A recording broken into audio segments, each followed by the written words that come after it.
గత కొన్ని రోజులుగా బంగ్లాదేశ్లో యథావిధిగా గత సంవత్సరం ఇస్కాన్కి చెందినటువంటి గురువుపై దాడులు కావచ్చు, మరియు అదేవిధంగా ఆపకుండా మళ్ళీ 2 రోజుల కిందట శర్మ అనే వ్యక్తిపై దారుణంగా దాడి చేయడమే కాకుండా అతన్ని తగలబెట్టి ఊరేగించడం జరిగింది.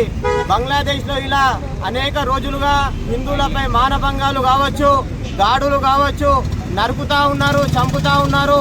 కానీ ఆ దేశం ప్రధాని అయినటువంటి అతను ఏమాత్రం కూడా చర్య తీసుకోవడం లేదు. ఈరోజు కూడా విశ్వ హిందూ పరిషత్ బజరంగ దళ్ నుంచి ఈ భారతదేశంలో ఉన్నటువంటి ప్రభుత్వాన్ని కూడా హెచ్చరించడం జరుగుతూ ఉంది.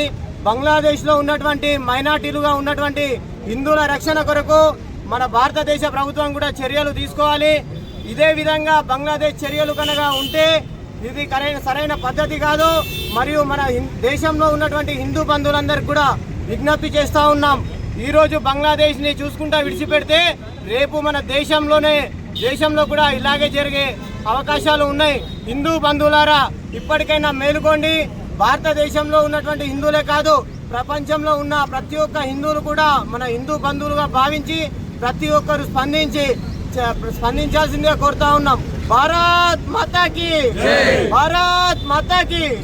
క్రితం బంగ్లాదేశ్లో దీపుదాస్ శర్మ అనే హిందూ పైన కొన్ని ఉగ్రముఖలు దాడి చేసి చంపి నిప్పు పెట్టడం జరిగింది. దానిలో భాగంగా ఈరోజు విశ్వ హిందూ పరిషత్ బజరంగ దళ్ ఆర్మూర్ శాఖ ఆధ్వర్యంలో నిరసన మరియు విష్ణుమదాన కార్యక్రమం నిర్వహించడం జరిగింది.